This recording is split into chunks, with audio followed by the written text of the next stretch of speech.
Praise the Lord. परमेश्वर का धन्यवाद हो, आज फिर एक दिन आपके बीच में आने का मौका दिया परमेश्वर ने, इसीलिए मैं परमेश्वर का धन्यवाद करती हूँ। आइए इस सभा का आरंभ हम प्रार्थना के साथ करें। अपने आंखों को हम बंद करेंगे और छोटी सी प्रार्थना के साथ इस सभा को हम आरंभ करेंगे।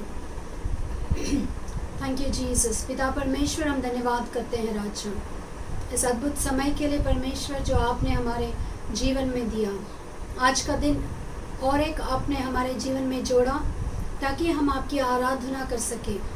पिता परमेश्वर, आज सब बात के दिन में जहाँ जहाँ आपका नाम का स्तुति प्रशंसा हो रही है, उन सारी जगहों पर आप हैं, ऐसा मैं विश्वास करती हूँ।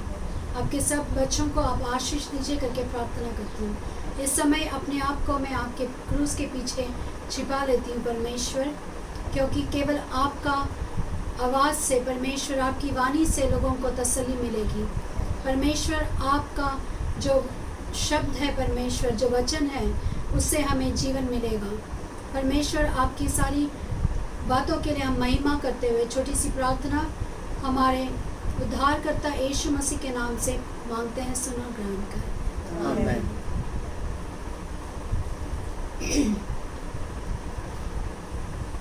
आइए हम वचन में जाते हैं और परमेश्वर ने जो आज वचन हमें दिया है वो भजन संहिता 106 में से हम लेंगे। जैसा हम सब लोग जानते हैं कि ये भजन दाऊद ने लिखा है और ये भजन लिखते समय वो अपने सारे पुरखों को स्मरण करता है। आपको मैं बताना चाहती हूँ कि दाऊद उस समय नहीं था जब मोसेस का काल था, लेकिन दाऊद एक गडरिया था और बचपन से वो जंगल में जाकर अपने चरवाहा को चरवाही करता था और उस समय वो अपने पुरखों से बातें करता था, अपने बुज़ुर्गों से। अपने बहुत सारे भजन में देखा होगा कि अपने बुज़ुर्गों से वो क्या करता था, चर्चा करता था, मालूमात करता था और वो लोग बताते थे कि परमेश्वर ने कितने बड़े बड़े कार्य किए और उस सुनने से उसका विश्वास क्या हो गया, बढ़ गया और वो एक बहुत बड़ा आराधिक परमेश्वर का वर्शिपर बना। Praise the Lord.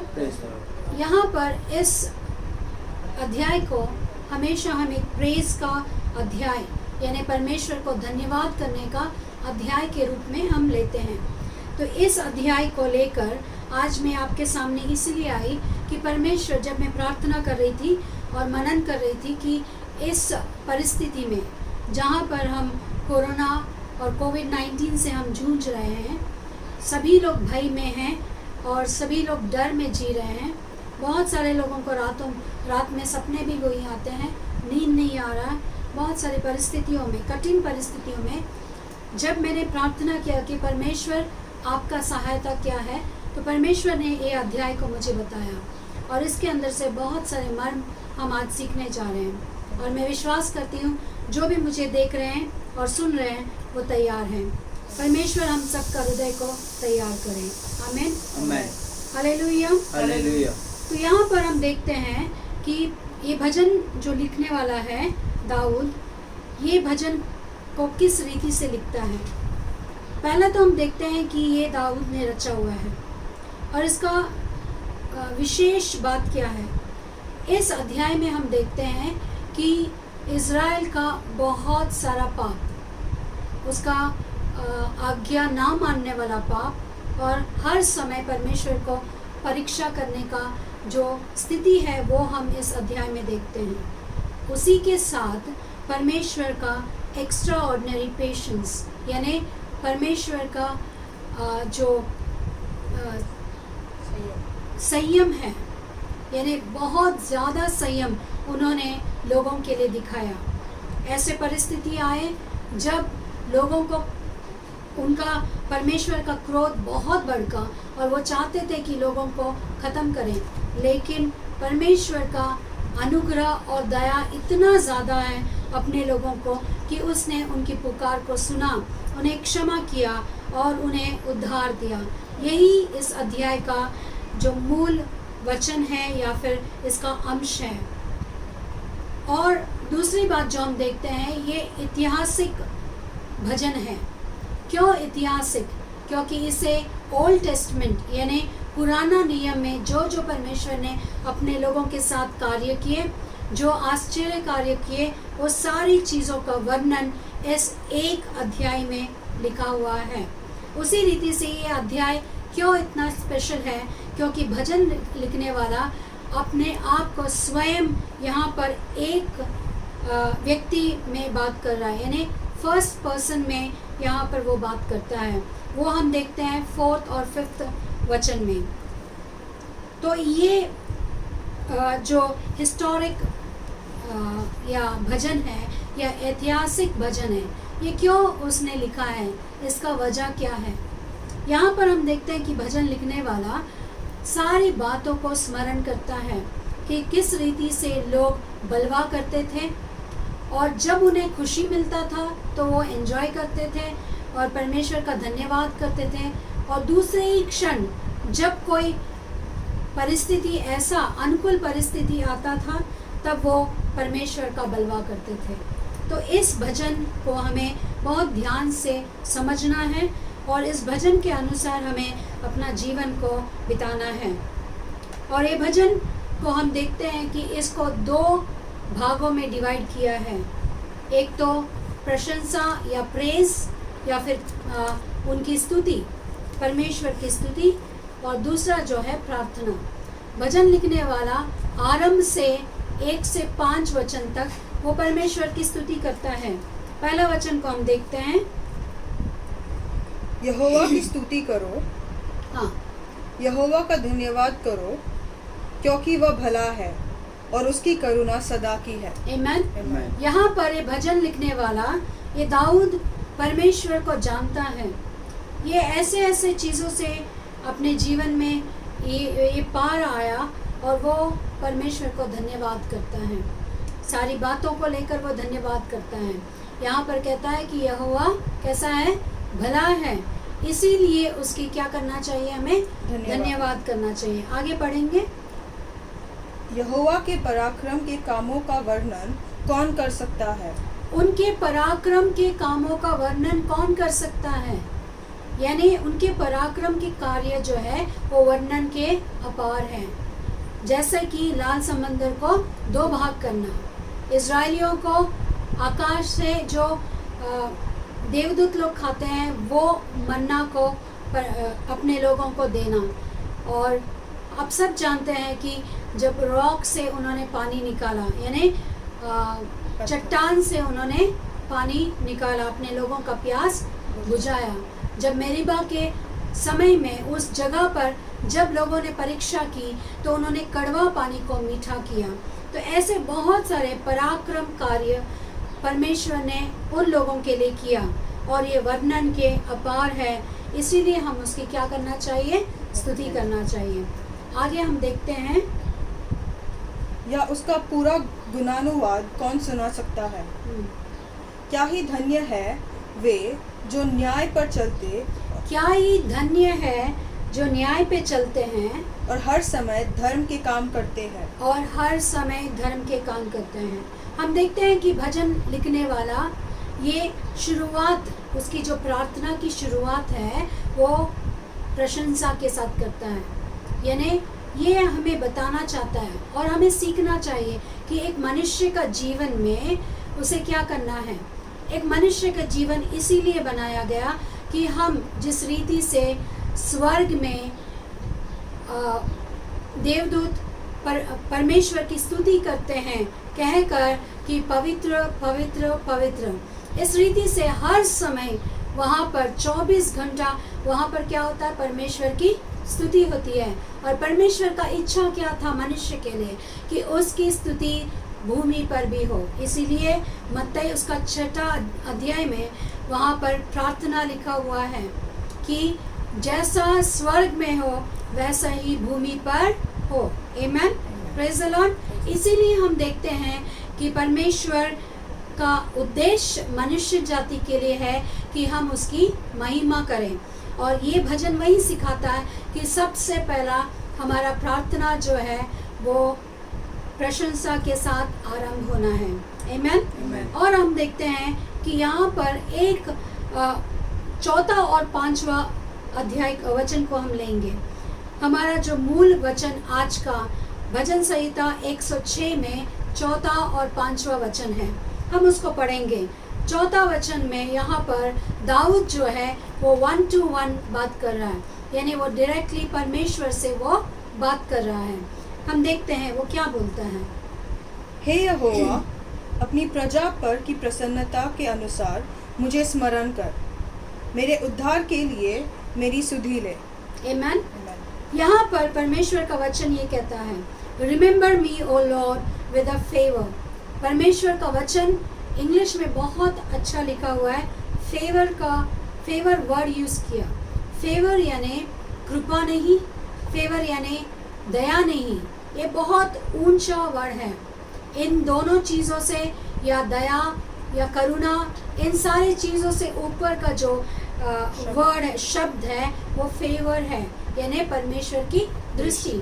हम देखते हैं मरियम के ऊपर परमेश्वर की दृष्टि था और उसे परमेश्वर ने कहा कि क्योंकि तेरे पर दृष्टि है परमेश्वर का, इसीलिए तू इस दुनिया का जो रक्षक है उसको जन्म देगी।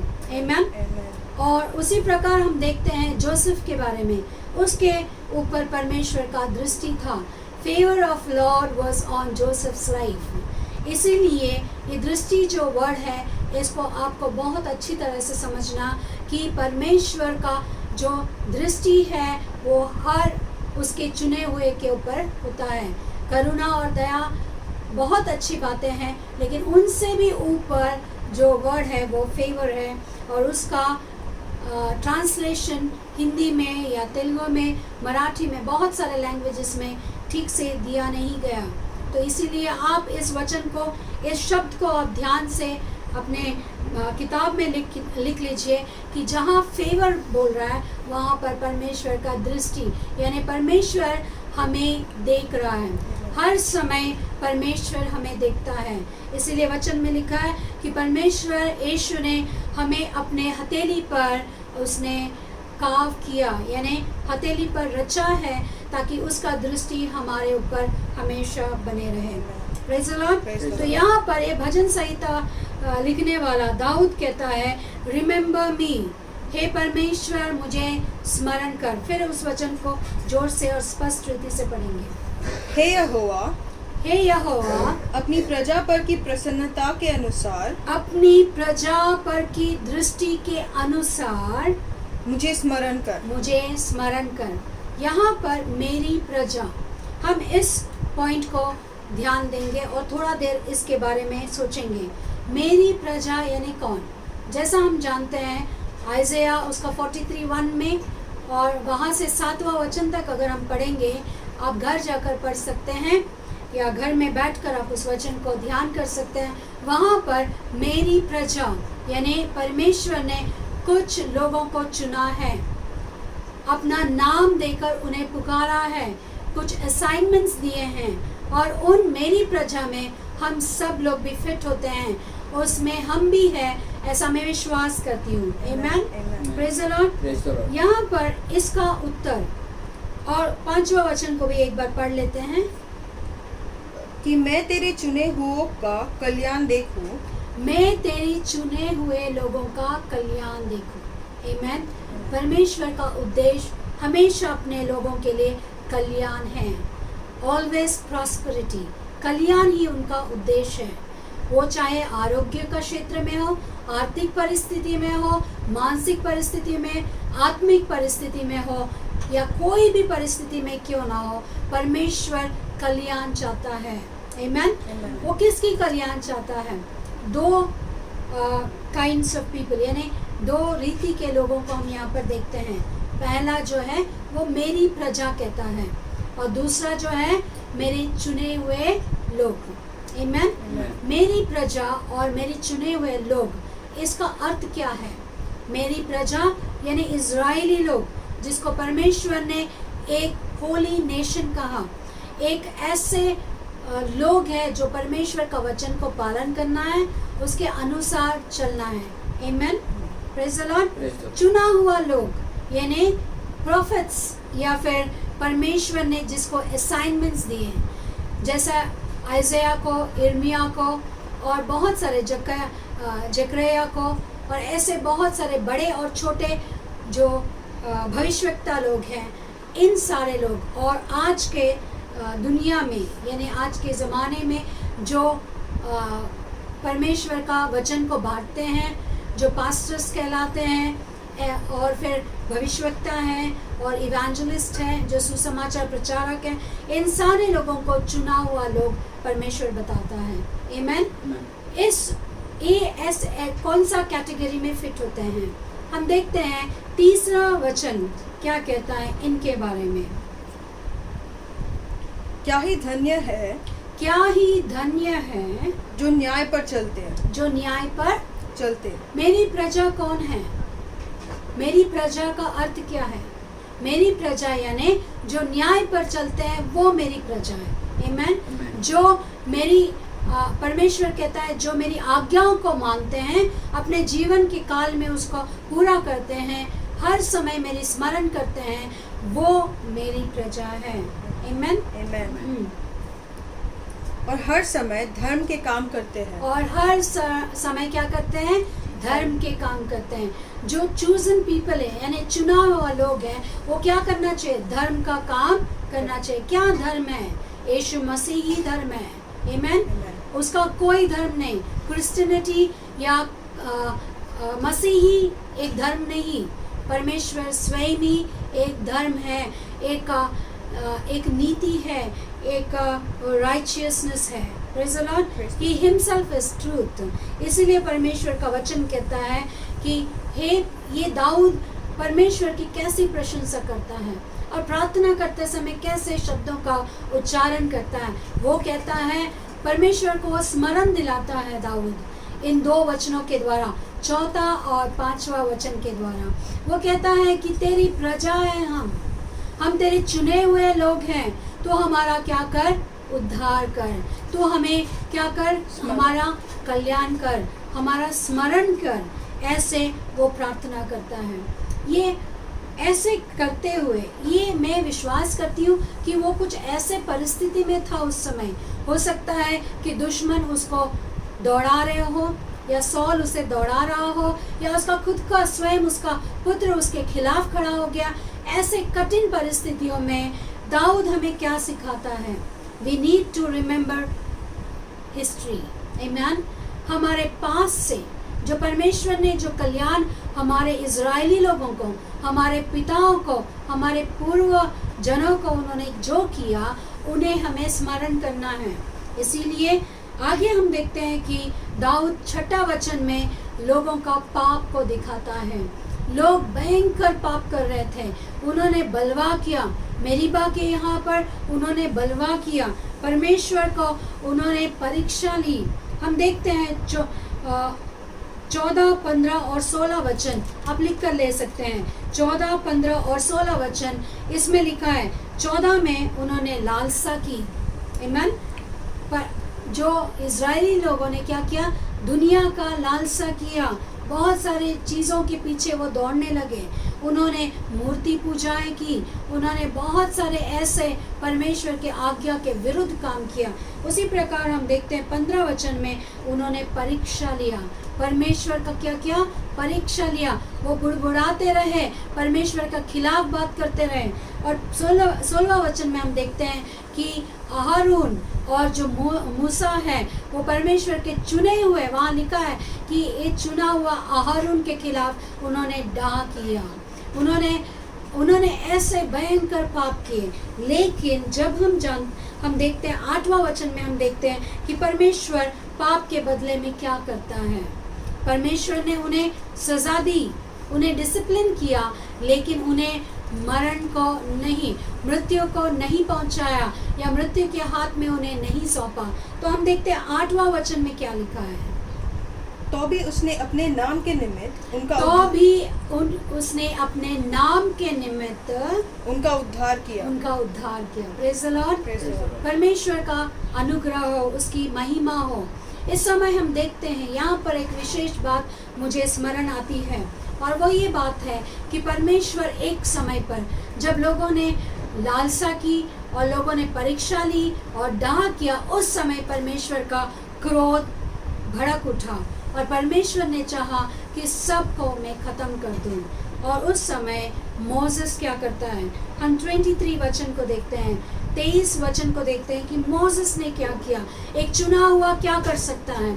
आज कोविड-19 के समय में हम और आप चुने हुए लोग क्या कर सकते हैं, ये वचन परमेश्वर हमें सिखा रहा है। ये भजन लिखने वाला ये सिखाता है कि जब पूरा दुनिया का जो पाप बढ़ चुका है और परमेश्वर का क्रोध भड़क उठा, उस समय हमारा पार्टिसिपेशन या फिर हमारा इंटरवेंशन क्या होता है, हम मध्यस्थ करना है। कौन? उसके चुने हुए लोग। आमेन, प्रेज द लॉर्ड। हम उसके चुने हुए प्रजा हैं। हमें क्या करना चाहिए, हम चुने हुए लोग प्रजा को कैसे बचाना है, ये वचन हमें सिखाता है। आमेन। इसीलिए हाँ, उसने कहा कि मैं उनका सत्यानाश कर डालता। यीशु यहोवा ने कहा, मैं उनका सत्यानाश कर डालता। यदि मेरा चुना हुआ मूसा, ये उनका सोच था, उन्होंने किया नहीं। जब उन्होंने देखा कि लोगों का पाप बढ़ चुका है, परमेश्वर का मेहरबानियों के ऊपर मेहरबानी को वो लोग अंदाजा यानी अनदेखा कर रहे हैं, उस समय में परमेश्वर का क्रोध क्या हुआ, भड़क उठा। उनका जो संयम है वो टूट चुका था। और उस समय अगर वो यहाँ पर कहते हैं, अगर मेरा चुना हुआ मोसेस, हाँ, यदि मेरा चुना हुआ मूसा जोखिम के स्थान में उनके लिए खड़ा न होता, वो मेरी प्रजा के लिए खड़ा ना होता, ताकि मेरी जलजलाहट को ठंडा करे, ताकि मेरी जलजलाहट जो क्रोध है उसे ठंडा करे, कहीं ऐसा न हो कि मैं उन्हें नष्ट कर डालूं। तो परमेश्वर का क्रोध जब भड़कता है, कब भड़कता है? जब दुनिया में पाप बढ़ जाता है, जब लोग परमेश्वर का सुधि नहीं लेते हैं या परमेश्वर का स्मरण नहीं करते हैं, परमेश्वर का आराधना करना छोड़ देते हैं और अपनी शारीरिक लालसाओं में वो बढ़ते रहते हैं। ऐसे समय में परमेश्वर का जलजलाहट, वो जलन से भरा हुआ परमेश्वर है, वो चाहता है कि उसकी हम आराधना करें, ना कि उसकी क्रिएशन की हम आराधना करें। आज लोग सृष्टि की आराधना करना शुरू किए हैं, ना कि सृष्टिकर्ता की। तो परमेश्वर का जलजलाहट उस समय में भी भड़का था और आज भी भड़का हुआ है। लेकिन उस समय में क्या हुआ, उसका जो सल्यूशन क्या मिला और आज हमें क्या सल्यूशन मिल सकता है, इस चीज़ को हम आज देखेंगे। आमेन। यहाँ पर परमेश्वर का वचन कहता है, मोसेस, अगर मैं पूरा प्रजा को मैं नाश कर देता, इजरायली प्रजा जो मेरी प्रजा है, जो मेरे खिलाफ खड़ा हुआ, उसको मैं क्या कर देता, नाश कर देता। लेकिन एक मेरा चुना हुआ, आमेन, एक आप, एक मैं, हम उसके चुने हुए अगर खड़े हो जाते हैं, आमेन, परमेश्वर का जलजलाहट के बीच में, जलजलाहट और लोगों का पाप के बीच में अगर हम खड़े हो जाएं, जो उसके चुने हुए लोग हैं, तो क्या होता है, परमेश्वर का क्रोध ठंडा हो जाता है। आमेन, प्रेज द लॉर्ड। उनका जो कोप है, जो वो नाश करना चाहते हैं, वो अपना प्लान को क्या करते हैं, चेंज करते हैं। आई रियली एडमायर मोसेस की, वो परमेश्वर का चुना हुआ है, इसीलिए उसने क्या किया, परमेश्वर का प्लान को चेंज किया। आमेन। आज आप और मैं, अगर हम चुने हुए लोग हैं, मैंने आपको पहले ही बताया चुना हुआ कौन होता है। तीसरा वचन में ऐसा लिखा है, जो धर्म करता है, हर दिन धर्म करता है, धर्म का कार्यों को करता है, और जो नीति, जो सच्चाई का, न्याय का मार्ग पर चलता है और लोगों को चलाता है, वही उसका चुना हुआ है। आमेन, प्रेज द लॉर्ड। तो ये चुना हुआ जो व्यक्ति है वो बीच में आया। आमेन। नहीं तो एक इजरायली भी बच नहीं सकता। Praise the Lord. आज आपको और मुझे क्या करना है, आज आपको और मुझे इन परिस्थिति में, कोविड-19 के परिस्थिति में हमें खड़ा होना है। प्रार्थना के साथ अपने घुटनों को झुकाना है, हमें प्रार्थना करना है, परमेश्वर से विनती करना है कि ये जो परिस्थिति है इसे टाल दिया जाए। आमेन, प्रेज द लॉर्ड। आगे हम देखते हैं कि जब महामारी आती है और हम देखते हैं पूरा अध्याय को, इतिहास जो पहले हुआ था और वो हमेशा होता आ रहा है। हर समय लोग क्या करते हैं, परमेश्वर का आज्ञाओं को पालन नहीं करते हैं, वो बलवा करते हैं। हर युग में यही चलता आ रहा है, इस समय में भी यही हुआ है कि परमेश्वर का खिलाफ लोगों ने बलवा किया और उसके कारण क्या हुआ, उसके कारण परमेश्वर का क्रोध, उसका जलजलाहट भड़क उठा। लेकिन परमेश्वर का वचन कहता है कि परमेश्वर ने कृपा दिखाई। आमेन। क्यों कृपा दिखाई? कब उसका जलजलाहट ठंडा हुआ? जब मोसेस प्रार्थना करने लगा, उसने अपना मुंह अपने भूमि की ओर रखा और वो प्रार्थना करने लगा और परमेश्वर से कहने लगा कि तू अपनी प्रजा को कैसे नाश कर सकता है। इसीलिए वहाँ पर लिखा है 8वां वचन में कि मेरे नाम के निमित्त, यानी परमेश्वर का नाम के निमित्त का अर्थ क्या होता है, हम जानने पाए कि परमेश्वर का नाम क्या है, यीशु मसीह, यानी Jesus Christ, a savior, a appointed savior to redeem his children from sin and from death. Amen. तो ये अर्थ होता है उनका नाम। इसीलिए कहता है मेरे नाम के निमित्त, यानी उनका नाम का अर्थ क्या है, रक्षक, ना कि बख्शक। वो बख्शक नहीं है, वो किसी को डिस्ट्रॉय नहीं करते हैं। तो इसीलिए वहाँ पर वचन है कि मेरे नाम के निमित्त मैंने उनको बख्श दिया। आमेन। फिर हम देखते हैं कि एक समय ऐसा आया कि पूरा महामारी हो गया, पूरा इजरायलिटी का कैंप्स में महामारी, और बहुत सारे लोग मरने लगे और वो किसी भी वो दवाई से या किसी कोई रीति से वो रुक नहीं रहा।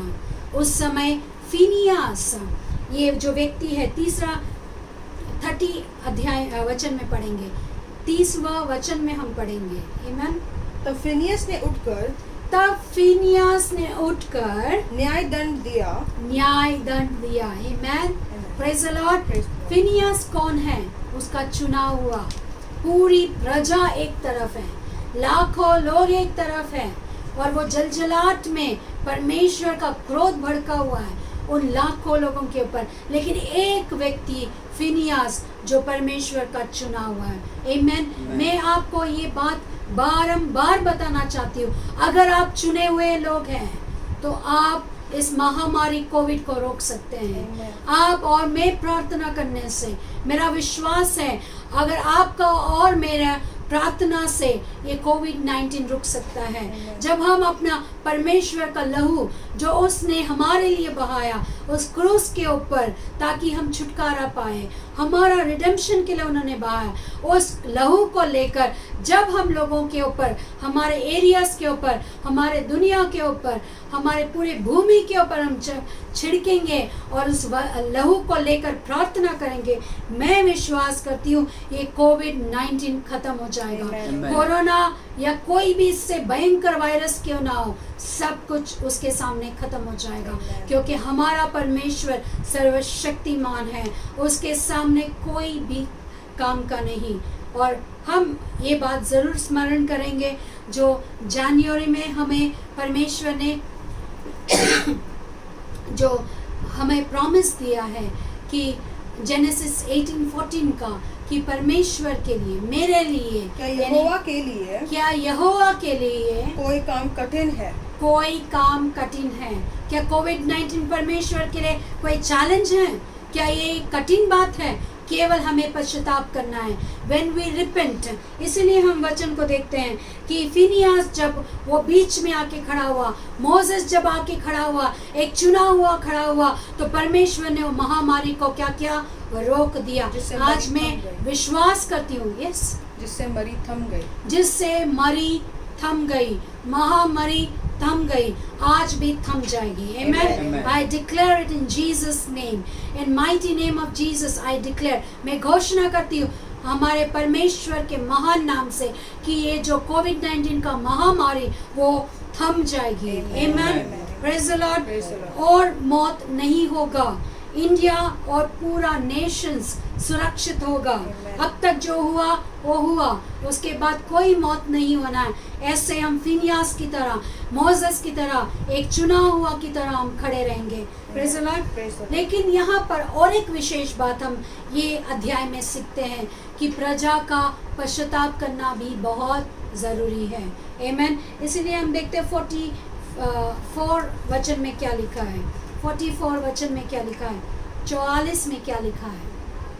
तो भी जब उनका चिल्लाना उसके कान में पड़ा, जब हमारा चिल्लाना, इजराइलियों का पुकारना, उनका रोना जब परमेश्वर के कान में पड़ा, तब परमेश्वर ने उनके संकट पर दृष्टि की, उसके संकट पर दृष्टि की। आमीन। आज हम पर परमेश्वर का दृष्टि है।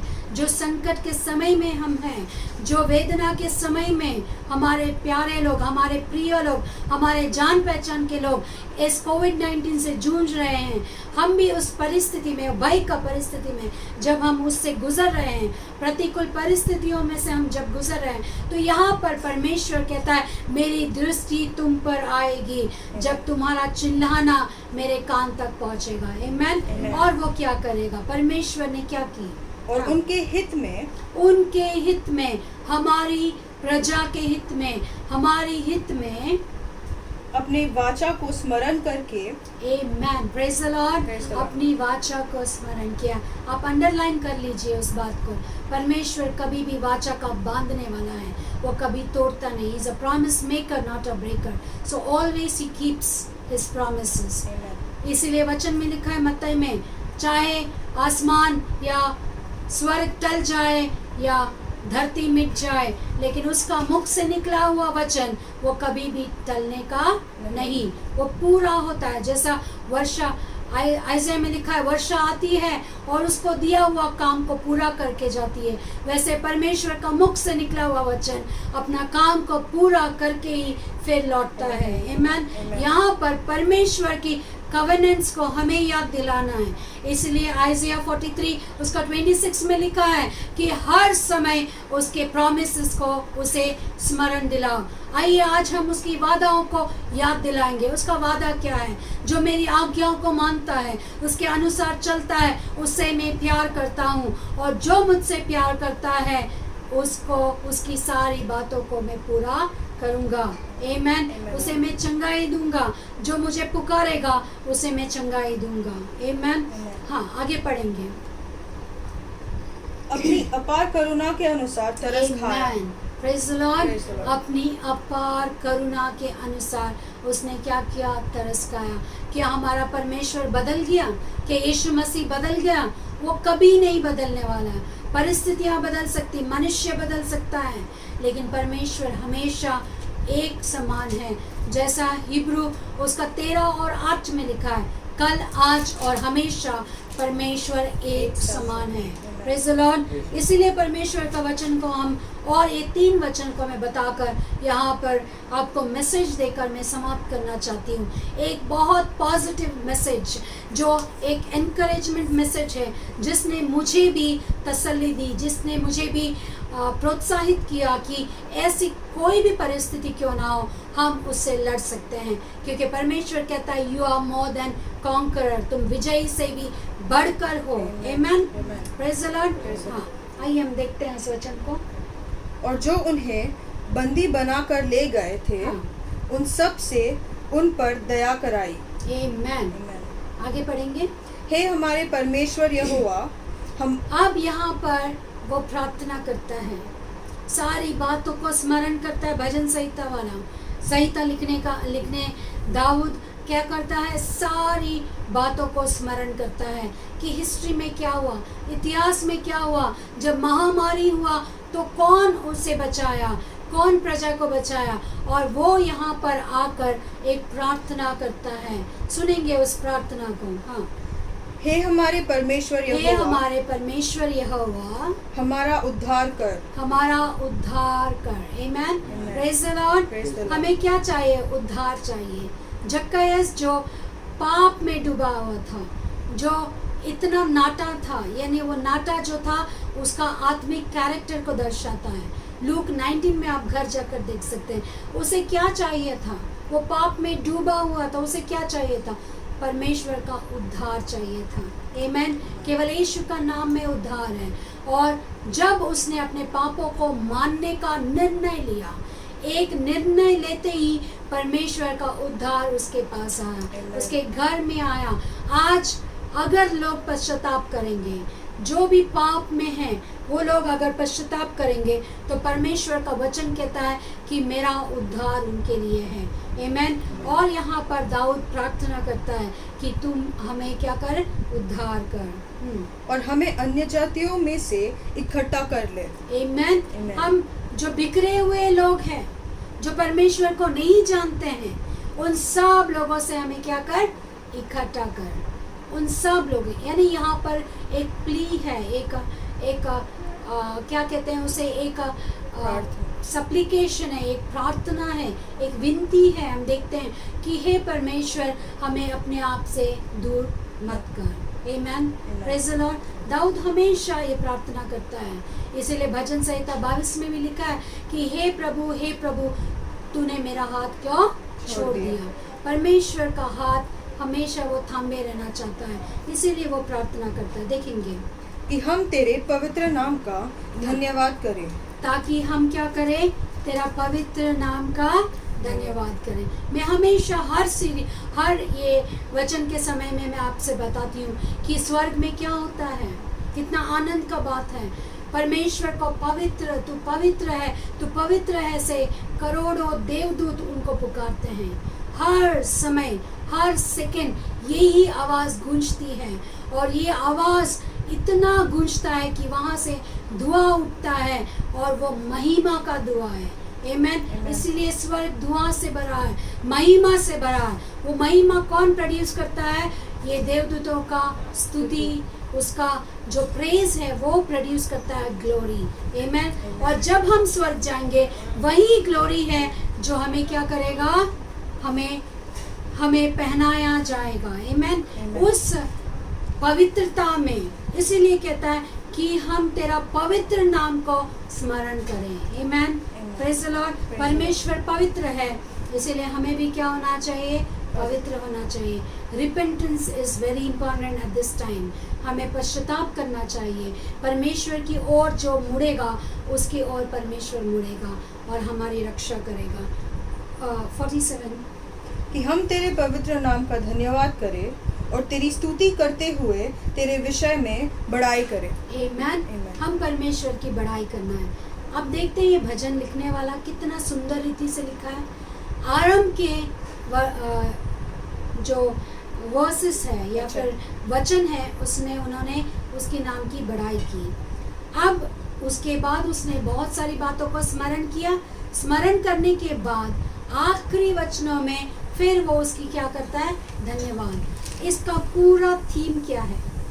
पूरा अध्याय को वो थीम क्या बताना चाहता है? वो क्या सिखाना चाहता है एक मनुष्य जाति को या फिर आपको और मुझे, कि हर समय, हर परिस्थिति में हम परमेश्वर का धन्यवाद करना है। ये कोविड-19 के समय में भी हमें परमेश्वर का धन्यवाद करना है कि परमेश्वर ने आज एक और दिन हमारे जीवन में ऐड किया।